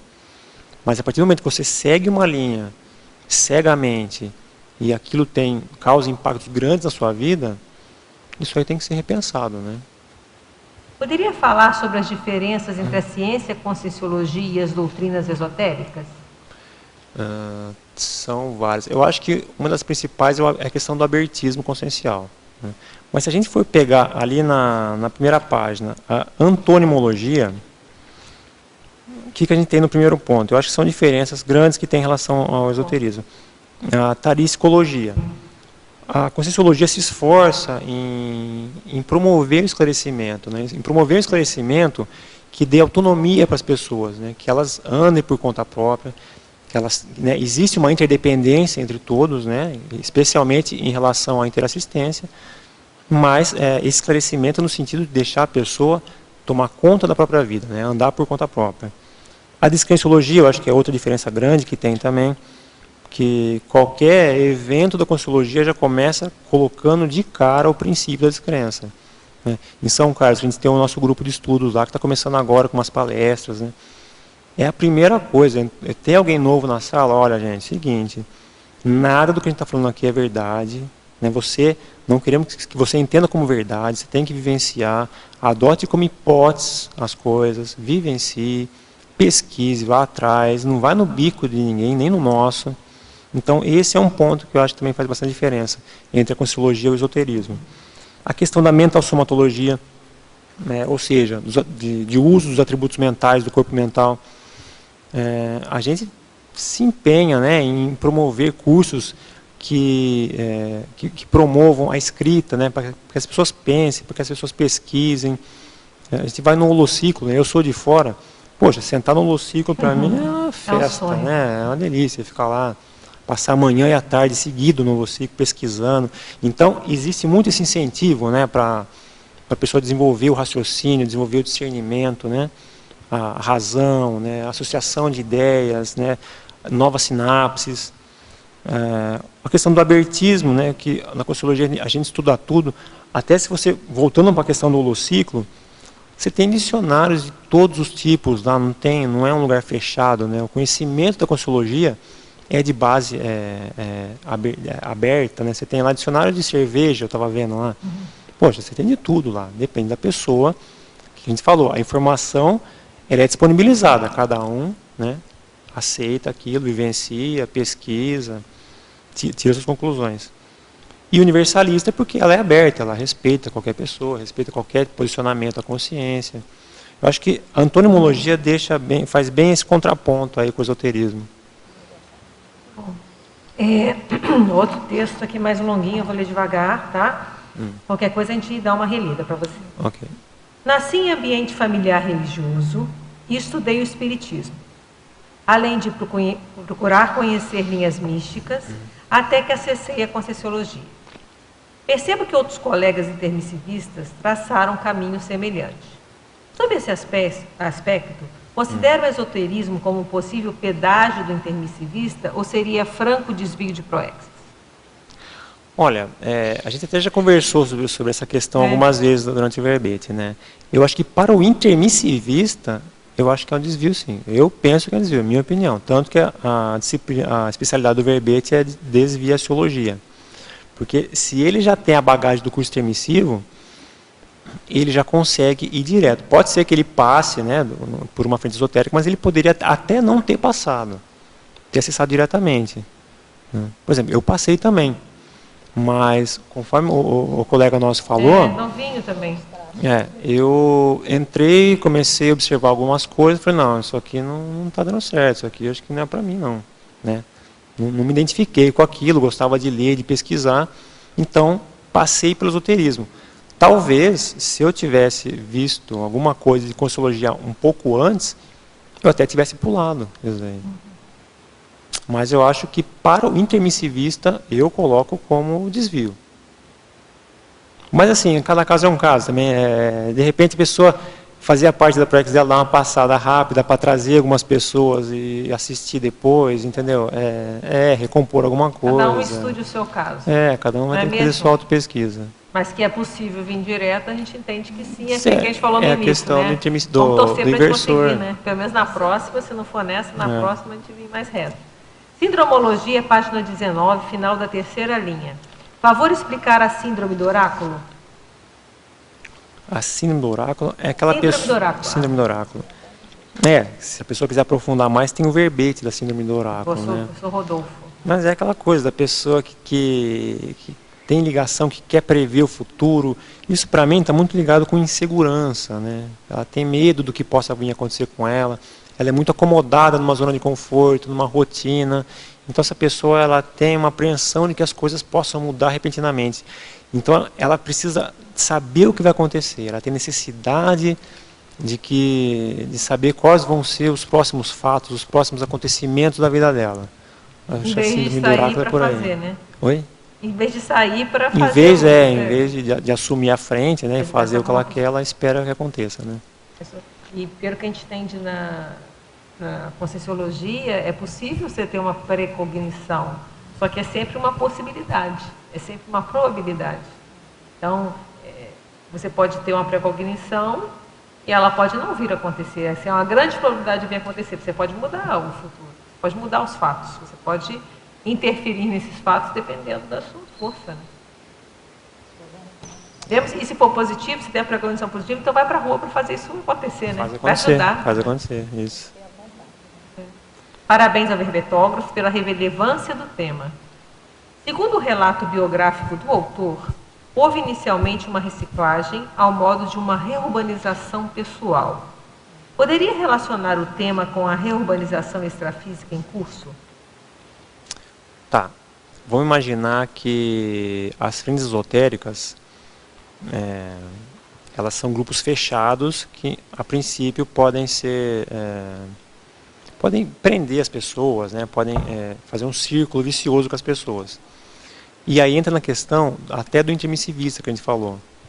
Imagina se você um intermissivista, você teve uma crise existencial, acabou encontrando numa linha de meditação ali uma tranquilidade, uma paz exterior, aí você se acomodou naquilo. Poxa, o que você deixou de fazer como intermissivista? Imagina se você tivesse começado a se desenvolver, a escrever livro, a fazer TENEPS, a colocar a interassistência em primeiro plano. Olha o resultado que isso ia ter no processo de para-urbanização. Né? Agora, se a pessoa se desviou, ela tinha capacidade de fazer mais, tinha capacidade de superar o que a gente colocou de gargalo esotérico, né? Pelo fato de ser intermissivista, e não o fez, acabou se desviando e ficando numa frente esotérica, tem um impacto negativo, né? Na para-urbanização, acaba tendo uma omissão por parte dela, né? Pensenologia, página 16, sexta linha. Poderia explicar com exemplo, se possível, o que são os criptopensenes e a criptopensenidade? A criptopensenidade eu coloquei aqui como aquela pensenidade meio, vamos dizer, meio com segredo, que a coisa é colocada pela metade, né? Não é às claras, não é aquela informação óbvia, clara, né? Científica, aquela coisa meio oculta que você acaba de ler e fala, mas acho que ficou alguma coisa aqui que eu não entendi, realmente não é para entender, porque ela é criptografada mesmo.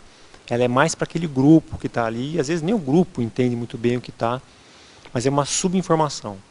Não é uma informação completa, clara, que a pessoa pode tomar e ir lá experimentar alguma coisa, vivenciar alguma coisa, pesquisar a fundo. Ela já vem pronta, fechada e criptografada. Não é óbvia. Professor Marcelo, por qual motivo os sites ditos esotéricos prometem que a pessoa vai alcançar o autoconhecimento? Eu vejo que é pela questão da propagação do serviço, né? Eles colocam isso como uma forma de vender um serviço, né? Você já coloca um site que está vendendo sucesso existencial, que está vendendo o autoconhecimento pronto para a pessoa, Poxa, isso aí seria uma mão na roda, né? Se fosse fácil assim, né? A gente não precisaria fazer toda a força que a gente faz, toda a autopesquisa, né? Que a gente faz durante a vida toda. E aí vem a segunda pergunta. E na Conscienciologia, como acontece o processo de autoconhecimento? A autopesquisa, ela é um item que figura diariamente para a pessoa que pesquisa Conscienciologia, né? Por exemplo, eu tenho um diário que é o da TENEPS, eu tenho um diário que é o de sinaléticas, eu tenho um diário que é o de projeção. Então, assim, é autopesquisa, você vai registrando diariamente. Se tiver um tema mais relevante, pesquisa mais ainda. Se quiser, por exemplo, mapear a sua pensanidade, eu estou com um problema em relação a alguma crise pessoal. Então, leva aquilo a fundo. Você tem N técnicas que são colocadas. Você tem a técnica da autorreflexão de 5 horas, né? Se você tiver um tema crítico na sua vida, para você fazer isso. Então, até na enciclopédia, você tem a seção de tecnologia que tem N técnicas de autopesquisa, né? Se a pessoa se interessar, ela pode ir atrás. Tinha comentado o Conscienciograma também, né? O Conscienciograma, né, que é um livro do professor Valdo que tem 2.000 questões, que esmiuça a questão do autoconhecimento, né, que também, aí tem a IC, né, que promove uma série de cursos, que promove uma série de cursos de autoconhecimento. Se a pessoa está procurando ir para esse lado de autoconhecimento, pode vir pesquisar na Conscienciologia que ela vai encontrar muita coisa. Tem até curso da Conscius em AD. Tem. Não sei se eu tenho um material aqui, mas você pode entrar aqui ou pergunta aqui no próprio CAEC, eles te dão informações. Eu não tenho aqui, mas é fácil. Tem o curso EAD de tempos em tempos, você entra no site, né, da Conscius. Vou ter que te dar o telefone da Conscius aqui também, caso tenha interesse. Deixa eu ver se eu pego aqui. E aí eles te informam lá até dos cursos. Eu sei que o local que a pessoa mora não tem nenhuma IC atualmente. Conscius. Tem o www.conscius.org.br e tem o telefone 45 2102 1460, 45 2102 1460, que é a parte da conscienciometria, além de todas essas técnicas, como foi bem colocado pelo professor Marcelo, que tem na enciclopédia também, que ajuda você a fazer as suas pesquisas. Ieda, pode falar. Aqui na página 18, na ciclologia, você poderia aprofundar mais sobre o ciclo, descarte do fechadismo anacrônico, neopostura apertista? Sim, aí é quando a Conscien, ela passa essa questão esotérica, começa a entender que existem coisas novas, começa a revisar a sua postura, isso acaba se refletindo em todas as vertentes da vida dela, né? Na vertente pessoal, na vertente de conhecimentos gerais, na vertente de autopesquisa.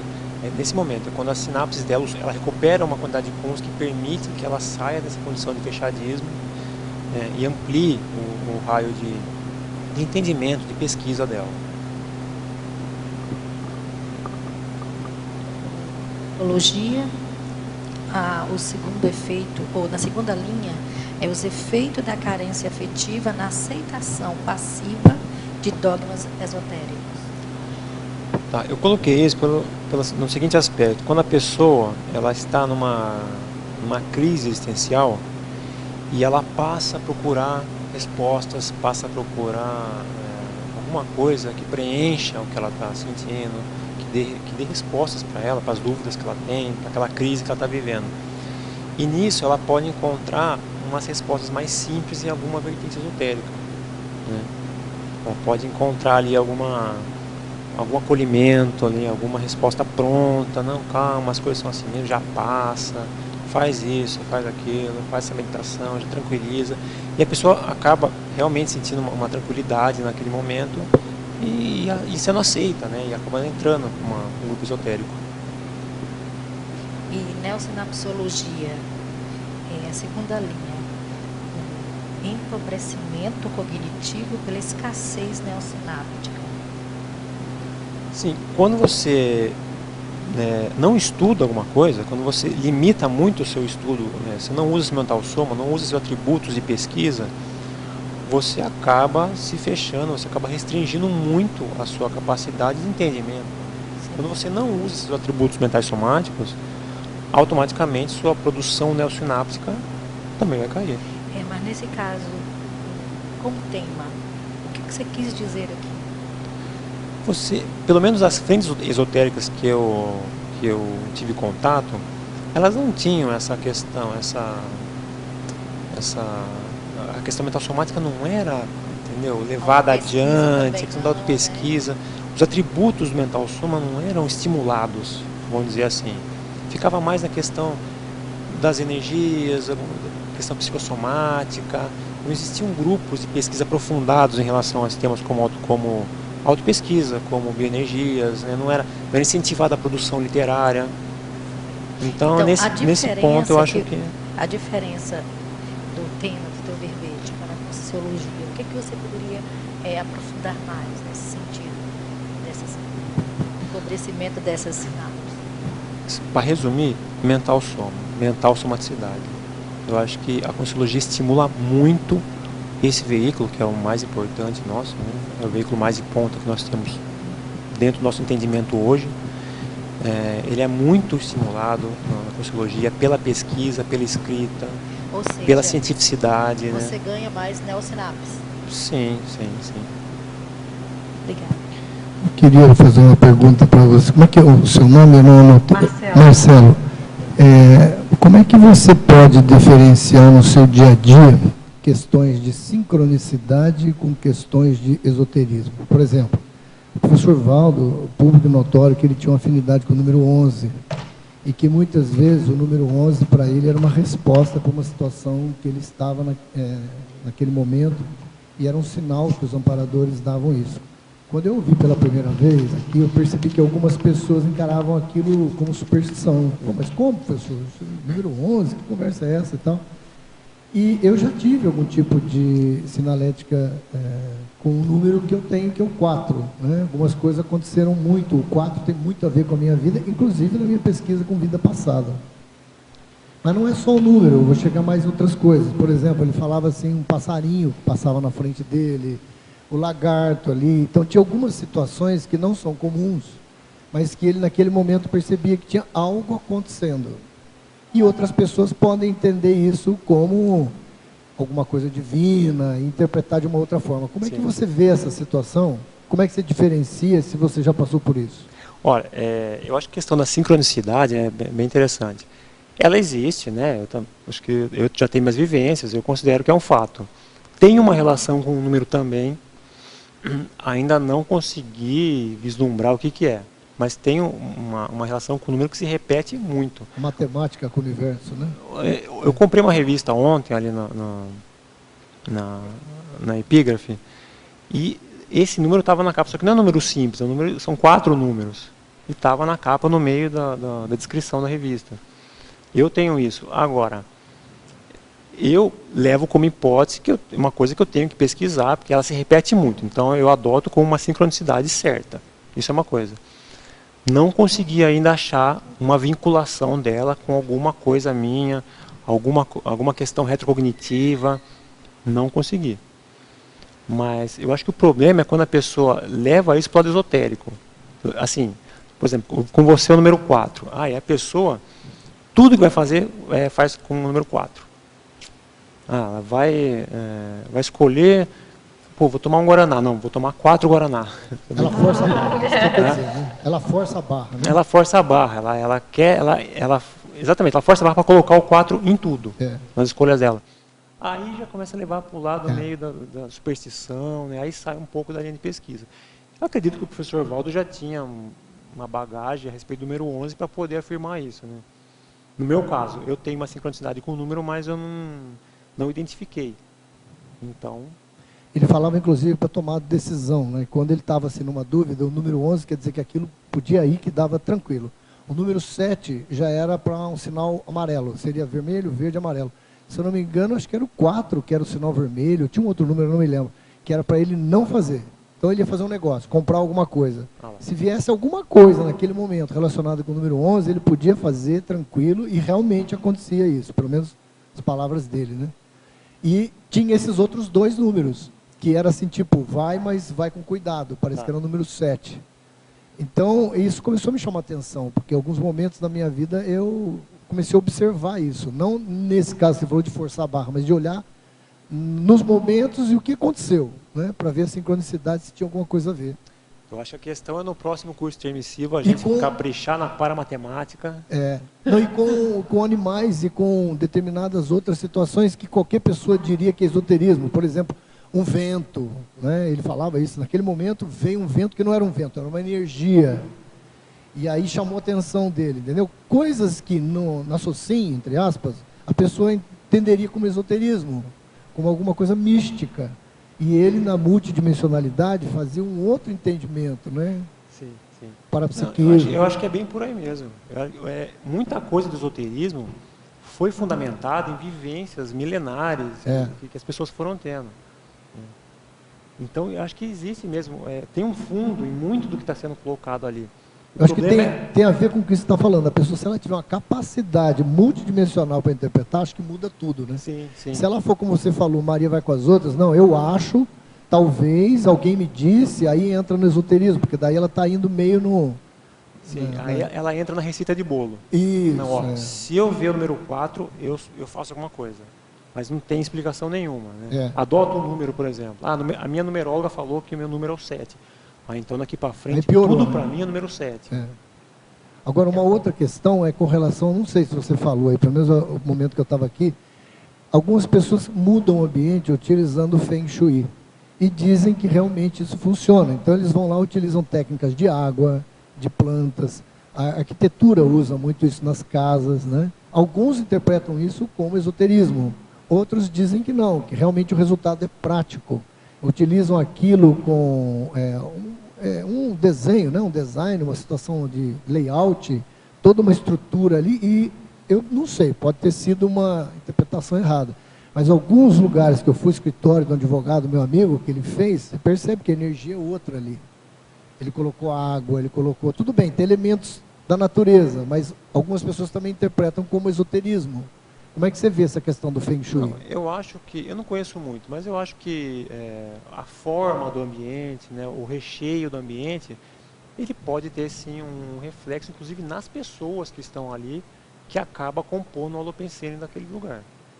Então, por exemplo, aqui, o tertuliário, ele é redondo, né, ele tem um local de poder no centro. Então, isso aqui já é uma formação, vamos dizer, mais mental somática. As plantas em volta, essa coisa toda, a energia imanente, a questão dos elementos da natureza, né, da energia imanente. Então, acho que tem sim. Eu acho que assim, é uma hipótese, sim, de que o Feng Shui ele tenha suas ações, seus efeitos, né? Eu estou querendo abordar justamente porque também tem o outro lado da distorção, as pessoas colocarem tudo como esoterismo. Tudo então, como fantasia. Né? Então tem que ter uma ponderação, que de repente tem coisas que realmente elas funcionam. Mas eu acho que o que ele colocou muito sério é toda a questão da muleta. Que ele falou, foi nas primeiras falas do Marcelo, foi a questão do andaime e da muleta. Então a gente tem que ver que tem coisas que devem funcionar, ok. Mas como você vai usar isso? Você vai ficar só preso nisso? Ele, né, você ressaltou bem no início. Ou você vai poder extrapolar isso? Existem outras formas de fazer? Eu acho que essa que é a questão, que bate na questão do que você está batendo essa tecla, da mental somaticidade, né? Desde o início. Por exemplo, você pode fazer um ambiente de acordo com o Feng Shui que vai ficar muito bom energeticamente, mas se as pessoas que frequentarem o local não melhorar as energias, não trabalharem, aí o Feng Shui não... o Feng Shui... Vai, Mara. A Mara estudou isso aí bastante. Ela tem um curso de casas saudáveis. É uma arte milenar chinesa, né, que estuda a energia dos ambientes. Então, tudo tem uma razão de ser, um porquê. E é a questão energética, porque a gente sabe que até na decoração, né, qualquer objeto, ele tem energia. Essa energia pode ser positiva ou pode ser negativa. Então, eles otimizam a utilização desses objetos de forma a ficar mais harmônico e tende a ter uma energia mais qualificada, mais equilibrada. É evidente que o holopensene das pessoas vai interferir naquele holopensene do ambiente, né, do que está ali colocado. Como foi falado, né, não adianta nada, de repente faz toda uma decoração, um ambiente harmônico em termos de objetos e localização, mas as pessoas vão lá e pensenizam de forma vão jogar pôquer, errônea, exatamente. Daí tudo aquilo que estava colocado que é positivo vai tender a um desequilíbrio. O Feng Shui busca o equilíbrio, né? Através dessa harmonia na distribuição dos objetos num determinado ambiente, né? Mas o que eu queria falar antes era com relação à sincronicidade, quando você colocou do número, né, que o professor Valdo via, mas não era só ver um número, né? Antes havia todo um estudo, é um conjunto, a sincronicidade, na verdade, ela não é isolada, né? É um conjunto que faz com que aquilo ali vai ajudar a decidir, mas não é só porque viu um número, entende? Já há todo um contexto que foi avaliado e aquilo ali só é o cereja do bolo. Mas não é o definitivo, porque senão daí vai cair, sim, por isso que eu tô no místico, né? No esotérico, que não tem nenhum fundamento racional. Tem gente que usa direto, por isso que eu queria trazer isso aí, que tem um contexto multidimensional, tem o contexto parapsiquismo avançado dele e tal, que ele utilizava, como você falou, com cereja do bolo. Mas tem gente que usa isso assim, como se fosse panaceia, né? Dânia Guimarães, da descrença, né? É que ela está ali com um tempão com o microfone. Vai lá, não, Dânia. Estou tranquila, estou tranquila. Eu sei que você é tranquila. Marcelo, tem duas questões aqui na fatologia, na quarta linha de baixo para cima. Não sei se já perguntaram, né? Quando a gente é retardada assim. Olha Marcelo só. responde, né, Marcelo? A dosagem esotérica em obras literárias, qual ingrediente atrativo junto ao público? Você pode falar mais sobre isso? Tá, aí entra a questão dos best-sellers esotéricos, né? Que é quase um paradoxo, né? Porque o esoterismo é fechado e o best-seller é uma venda milionária. Você estava pensando, quando você fez isso, você pensou em quais livros? Quais títulos? Você lembra de algum? Eu lembro, sim. Na verdade, eu estava pensando nas obras do Paulo Coelho. Paulo Coelho. Que é um escritor que vendeu muitos livros, e ele tem um forte ingrediente, né, de misticismo, né, de esoterismo, de ocultismo nos livros dele. Mas ele não tem isso, né? Eu acho que é mais jogada, jogada para vender, né? De marketing, né? Sim. Tá. E o outro, o traço esotérico na terceira linha, o traço esotérico nas grandes religiões. Aí você botou exposto pela inquestionabilidade. Como é que é isso? Fala um pouco mais. Como é que esse você fato fez? Aqui, como é que eu fundamentei ele? Eu venho de uma família católica, né? E tem muito aquela questão assim, não, mas isso aqui é um dos mistérios da nossa fé. É um dos mistérios, assim, não questione, não, a gente não sabe a resposta, ninguém sabe, porque não é para ninguém saber, isso aqui é um mistério. Mas como que um pedaço de pão vira uma outra coisa? Não, mas isso aí é um mistério. Isso aí não diz respeito a nós, isso aí é outra esfera de conhecimento que nós não vamos acessar. Então aí eu acho que cai no ponto do esoterismo, né? Que é uma coisa fechada, uma coisa misteriosa, uma coisa ocultista. Né? Acho que é um traço do esoterismo que está presente nas grandes religiões. Né? A questão dos milagres, né? Os milagres que aconteciam, que as pessoas repetem hoje, né? Continuam batendo em cima da tecla que aconteciam os milagres. Como é que você vai ver isso? Como é que você vai comprovar? É um traço ocultista, uma coisa imposta, né? Um dogma, né? Então, pelo menos não sei se estou errado, mas eu enxerguei aí um traço de esoterismo. Isso aí está dentro do criptopensene que a gente discutiu antes, né, que é a questão do dogma, principalmente o dogma. Por exemplo, o dogma é a Santíssima Trindade, que eu sempre, quando via isso, para mim era uma coisa que eu não entendia. Como é que pode esse dogma de 3 pessoas numa só, e aquela coisa toda, que é um dogma, não dá para discutir, não tem abertura. É a criptopensenidade. É uma coisa que é definido, mas não é, né? Existe aquela explicação do que é, mas na prática você não consegue compreender, porque isso ninguém consegue, né?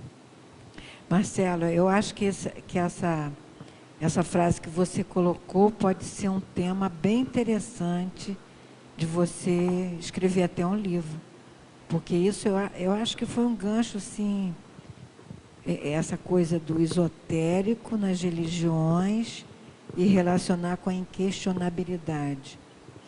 Talvez um livro, eu não sei porquê, quando eu li, eu falei, interessante isso. Agora, aqui na página 18, na efeitologia, aqui você botou os efeitos constritores da ausência. É isso? Sim. É. Constritores. Constritores. Constritores, não é construtores. Não, é constritores mesmo. Não, é aquela questão da falta de cientificidade, da falta do olhar técnico, né? Da falta do questionamento, da falta do discernimento numa abordagem, acabar constringindo a sua mental somaticidade, né?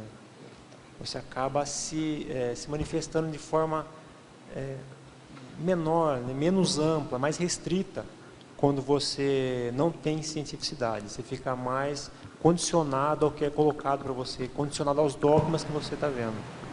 Você vai aceitando tudo, né? Falou, Sim. o padre falou, o bispo falou, não passa o pastor pelo crivo, falou. né? Não passa pelo crivo da razão. Até porque se passar e questionar, a pessoa cai fora, né? Sim. Então não interessa muito que questione. Muito obrigada e parabéns pelo verbete. Obrigado. Dentro de uma questão anterior que alguém perguntou aí, me veio uma coisa que eu acho que talvez não foi citado com relação àquela pessoa que deixou um esoterismo, uma entidade, lá, uma sociedade, né? Eu me lembro que o professor Waltz me falava que na questão, principalmente da Umbanda, né, quando uma pessoa se retira, os guias cegos permanecem algum tempo, né, querendo não perder Sim, eu acho que foi o a ovelha. Acho que a gente colocou em outras palavras. Do contexto extrafísico, né? Você Isso. sai do grupo, você saiu do grupo intrafísico, mas o grupo extrafísico ainda vai sentir a sua falta. Fala, Isso, eu tenho não sei quanto lá o tempo que se ele estava, algum tempo que havia. Porque a gente tem que pensar o seguinte, é igual no intrafísico, a gente participa de um grupo de amigos, aí de repente a gente começa a mudar os interesses, começa às vezes não participar de muitas atividades, porque às vezes vamos supor, quer fazer um vestibular, então vai ter que parar de ir, não vai poder ficar aí jogar bola, porque vai ter que estudar, por exemplo, né? Sim. Às vezes esse grupo vai ficar ressentido. Peraí, mas o meu chapa aqui não está vindo mais com a gente, o que aconteceu? Os interesses mudaram naquele momento. Então, às vezes, tem determinados grupos que vão exercer pressão para aquela pessoa, não, mano, vai embora, a gente gosta muito de você, fica aqui com a gente. Então, isso que acontece muito na adolescência, né, e às vezes não tem nada demais da pessoa, porque naquele momento de vida ela tem que priorizar outras coisas. Isso acontece também no extrafísico com os grupos. Se a gente participa de um grupo, se é um grupo saudável, um grupo mais positivo, a tendência é ele liberar a pessoa, tá bom, olha, tá tudo certo, ó, legal, segue o seu caminho, a gente gosta muito de você, mas segue o seu caminho. Agora, existem vários tipos de maturidade. Se existir um grupo, dos grupos mais imaturos, ou mais dependentes emocionalmente, ou que querem manipular por algum motivo, eles vão exercer uma maior pressão, não vai sair daqui. Até a gente falou isso numa tertúlia tem uns 3 dias. Por exemplo, um grupo patológico, aí já é outro lado, não estou dizendo isso, mas, por exemplo, um grupo mafioso. Aquela pessoa não pode sair porque ela é um arquivo vivo. A própria maçonaria. Então, existem vários graus dessa saída. E aí, a pessoa, quando sai de um grupo, ela tem que saber que vai ter uma repercussão. Que depende, quanto mais saudável esse grupo, menor vai ser. A pessoa vai ficar com saudade, mas vai deixar ela ir. E há uma gradação. Você concorda com isso, Marcelo? Sim. Por exemplo, você tinha afinidade com aquele grupo. Aí você falou, não, isso aqui não é para mim, isso aqui estou em outra, tchau. E às vezes há outros motivos, outras motivações, varia infinito, né? Eu resolvi sair disso daqui. Você sai, a saída intrafísica, ela é automática, né? Você para de ir num grupo de um dia para o outro. Mas os seus laços, sua afinidade... exatamente, sua afinidade pensênica com aquele contexto não muda de uma hora para outra, né? Vamos dizer, por isso que vem a ressex primeiro, depois a recim. Né? Você corta os laços, mas a questão intraconsciencial vai mudando, não é uma mudança tão automática. Então, continua ali uma certa afinidade com as consciências extrafísicas, especialmente da parte delas, né? Principalmente, Marcelo, se você tinha uma função de líder lá, se você levou aquele pessoal para aquela situação e você está saindo e deixando aquele pessoal lá, então também tem aquela cobrança, mas você me colocou aqui. Sim, agora sim. Você está dizendo para mim que não presta mais? Eu lembro que o Marcelo da Luz fez um comentário desse comigo durante o livro dele, que ele escutava muito a situação. né? Que ele estava fazendo, vamos dizer, a reciclagem dele e nas vidas passadas, o envolvimento dele, as consequências. Mas você está falando isso agora? Mas lá você falava outra coisa. Mas você está falando uma coisa, Jorge, que é uma das coisas que o professor Waldo sempre falou em relação a nós da Conscienciologia. O Marcelo já disse isso aqui até aqui. Provavelmente a gente já passou por muitas linhas no passado, das mais diversas, políticas, seja quais forem, cada um com as suas afinidades, não é mesmo? E aí a gente vai passando, a gente vai evoluindo, é natural e é importante que a gente tenha evoluído, né? E às vezes a gente vai ver que aquilo que a gente naquela época achava que era o máximo, não é mais, a gente mudou. Aquilo já não serve mais para nós. E aí, muitas vezes, o nosso trabalho da TARES é dizer, olha, gente, aquilo que eu falava que era muito bom, eu já vi que não é tão bom assim, olha só. Eu já tive outras experiências. Aí entra a descrença. Que a gente não vai entrar e falar assim, olha, agora mudou, agora você vai ter que pensar assim. Não, a gente fala assim, olha, pela minha experiência, eu estou vendo que tem uma coisa que é melhor. Eu acho que eu estava enganada. Então, olha só, veja isso aí, experimente, tenha suas experiências pessoais. Eu acho que essa é a grande diferença. Por isso, a relevância e a importância do princípio da descrença. Ele é muito sério, porque nós estamos mostrando não só a nossa experiência, nos vai às vezes mudando, por isso que a gente trabalha com verdades relativas de ponta. Então é a verdade de hoje, não quer dizer que ela vai ser a verdade amanhã. É a de hoje, verdade relativa de ponta. Por quê? Se a gente se propõe a ser, tem a questão da cientificidade, que também o Marcelo muito bem colocou. Então nós temos um processo científico, as coisas vão mudando, a gente vai tendo mais experiência, a gente vai às vezes revendo algumas convicções. E se a gente trabalha com a questão da descrença, isso muda, porque a gente não vai impor mais. E provavelmente no passado, até pela questão cultural, muitas vezes nós impomos algumas ideias, até por nossas imaturidades. E agora a gente fala assim, não queremos impor nada, ó, não, mas não acredito em nada. Então eu acho que isso é um processo nosso, a TARES é isso. Né? De certa forma a gente também está mostrando para muitas pessoas que, olha, naquele momento eu pensava naquilo, eu era convicta daquilo que era o melhor, mas eu cresci, eu evoluí, eu tive mais experiências. Eu vi que aquilo já não é tão bom assim, pelo menos para mim. Olha, por que você não experimenta? Tem essa técnica aqui, ó. Veja se isso funciona para ti. Quem sabe? Então, isso muda tudo. A fala do professor Waldo, né, quando perguntaram para ele se ele retornasse daqui 100 anos e encontrasse a conscienciologia do mesmo jeito, ele disse que seria dissidente. Falou, se vocês ficarem aqui e não melhorarem nada, porque é relativo de ponta. Como você falou, é relativo de ponta. Verdade, a coisa tem que ir crescendo. Ele falou, vamos amadurecer e crescer e tendo as nossas experiências pessoais, pensando por nós mesmos. É muito sério. Você falou em maçonaria antes aí, e eu queria perguntar justamente o item aqui 15, você considera nos estudos a maçonaria e também o Rosa Cruz, por exemplo, como esotéricos? Bom, não sou maçom, né? Mas sim, pelo conhecimento que eu tenho, né, pelas conversas com pessoas próximas, eu acho que ela é um bom exemplo, né, de esoterismo, né? É um grupo fechado, tanto que não dá para saber muita coisa, né, de tão fechado que o grupo é. Marcelo, eu pertenci à maçonaria, eu fui até o grau 18, saí de lá por volta de 2009, 2010. Realmente tem esse viés que está falando. Só não é mais assim ultra secreto. A coisa já está bem mais aberta, você encontra livros, né? Você tem editoras aí que publicam, né? A Madras tem vários livros, inclusive de ritualística, de graus, então tem o abertismo. Agora, o que acontece lá dentro, os rituais ali das sessões realmente é esotérico. Isso eu concordo com você, é mesmo. Sim, se eu quiser ir lá agora... Não entra, é só o grupo, e é bem aquilo que você estava falando agora há pouco. Não se muda nada. Existem os landmarks, que são as regras antigas, tradicionais, e que é aquilo que funciona, não tem esse negócio de ponta, verdade, de ponta. Não, aquilo ali é 500 anos. Não se muda nada, não se mexe nada. Você pode pesquisar alguma coisa por tua conta, mas tem ali, é um dogma, não deixa de ser. É aquilo ali, funciona daquele jeito. Agora, é mais aberto. Está mais aberta a coisa, ele se apresenta na sociedade, já ficou mais porque não tem mais as perseguições, né? Que no passado existiam essas perseguições, como também no esoterismo tinha, a magia, tinha todo aquele negócio. Não, eu até coloquei isso aqui na fatologia, as perseguições seculares, deixa eu ver. Eu acho que é na parafatologia, na quarta linha de baixo para cima. As ocultações originárias de perseguições seculares em retrovidas. Então, assim, antigamente acho que existia muito essa questão, né, das pessoas serem perseguidas pelo que elas estudavam. Agora, só para te dar um feedback, na Europa ainda tem muito disso. Eu conheci amigos que foram lá para frequentar uma loja maçônica em Portugal e ninguém sabe onde é que é o endereço. Acho que é resquício de muita perseguição, realmente braba, que a Europa tem um processo mais pesado. E é bem escondido. Lá realmente ainda tem esse viés ainda bem escondido. Estou falando que no Brasil a coisa já está mais solta, mas na Europa ainda não é muito comum você achar maçom, não. Tá. Só quando você tem contato aqui para saber lá, senão...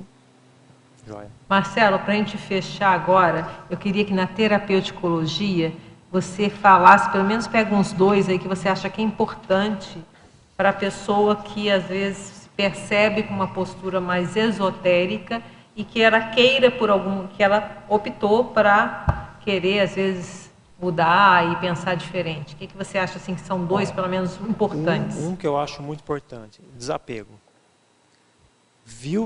Percebeu que a postura é antiga, é arcaica, não está trazendo mais benefícios, não sai do lugar, patina e fica na mesma? Desapego. Reveja sua conduta, recicle, saia da zona de conforto, jogue fora o que tiver que jogar fora, vai para frente, né? Avança. Outra questão que eu acho primordial é a mental somaticidade. Questão da pessoa questionar, da pessoa olhar colocar um olhar científico em cima do que ela está fazendo, né? E começar a entender o mecanismo evolutivo como uma coisa científica, não como uma coisa fantasiosa, uma coisa dogmática, em que existem seres acima e seres abaixo. Não, existe um continuismo evolutivo. E a pessoa que avança pelo viés mental somático consegue destrinchar essas autopesquisas, né, que levam a uma compreensão maior tanto do mecanismo evolutivo quanto do parapsiquismo. Então, muito bom. Agradeço a presença aqui do Marcelo. Quem quiser mais, tem mais Marcelo amanhã, né? Você vai defender mais um verbete amanhã. Então, ainda tem mais Marcelo amanhã para vocês. Agradeço a presença aqui dos tertulianos, pelas participações, são muito importantes. Aos teletertulianos também, que continuam aqui mandando as perguntas. E aos paratertulianos. E para você até amanhã, para mim até quarta-feira. Até mais. Os nossos comerciais, por favor. As pontuações da tertúlia de hoje são 14 assinaturas no livro de presença, 14 perguntas presenciais e 25 perguntas online. Hoje teremos 4 recados. Eliana, com o congraçamento e lançamento do livro dos 500 herbetógrafos. Professor Amaro, com o curso Tenepsologia e o Fórum da Teneps. Amara, com 40 manobras energéticas da ACIP. E a Dalva, com o curso Acoplamentário do CIAEC. Eu quero convidar, especialmente a vocês, teletertulianos, a nos acompanharem no próximo domingo, dia 20 de dezembro, a partir das 18 horas, aqui no Tertuliário. Ou seja, vocês podem acessar o site das tertúlias e estarem conosco no 27º Congraçamento das ICs, que vai ter o tema Legadologia Enciclopédica e que haverá o lançamento do livro 500 herbetógrafos de Enciclopédia da Conscienciologia. E todas as ICs irão refletir, irão se pronunciar sobre a relação das suas especialidades com essa Mega GESCOM, com a enciclopédia. Então, a gente convida você se você puder estar presente, ótimo, é aqui no Tertuliário, 18 horas domingo, mas se não, acompanhe online, que vai ser realmente um evento bastante importante de congraçamento entre todos os voluntários da Conscienciologia. Obrigada. Olá, boa tarde a todos, tertulianos, teletertulianos e paratertulianos. Estamos aqui para convidá-los para o Fórum da Teneps, que começa dia 18 e vai até o dia 20 de dezembro. Ligue para 045 30 25 26 52 e faça a sua inscrição. Ainda há tempo para isso. Queremos convidá-los também para o curso pré-fórum Tenepsologia, Teoria e Prática da Teneps, que inicia hoje, segunda-feira, das 19 às 22 horas, e continua terça, quarta e quinta-feiras próximas. É um curso de 12 horas com práticas energéticas. Esse curso é direcionado aos tenepsistas e interessados em iniciar a prática da Teneps. Queremos comunicar ainda que a pré-IC Teneps tornou-se ontem, dia 13 de 12 de 2015, a mais nova EC da CCCI, com a aprovação da Unicim, União das Instituições Conscienciocêntricas Internacionais, e do Conselho das ICs, passando a denominar-se, então, IC-TENEPS, Associação Internacional de Tenepsologia. Não esqueçam, venham para o Fórum da TENEPS, nós os estamos esperando. Obrigado. Boa tarde. A CIP convida a todos para o curso 40 Manobras Energéticas, que acontecerá nos dias 18, 19 e 20 de dezembro, aqui em Foz do Iguaçu, na sede da CIP, no Discernimento. É com o professor Epicom, Mário Oliveira. 40 Manobras é um curso prático, sem pré-requisitos, que objetiva promover a vivência das bioenergias e a melhora da autoconfiança na utilização consciente das energias no dia a dia, desmistificando o trabalho com as energias. São 3 dias de intensa malhação energéticas e debates sobre as 40 manobras vivenciadas. As vagas são limitadas e inscrições na CIP e também pelo telefone 45 2102 1421 após as 15 horas e também pelo e-mail acip@acip. Obrigada, as vagas são limitadas. Boa tarde.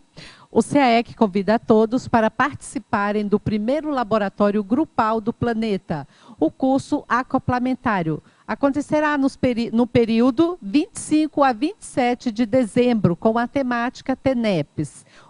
Os EPICONs serão Adriana Lopes, Amin Lascani e Alexandre Donato.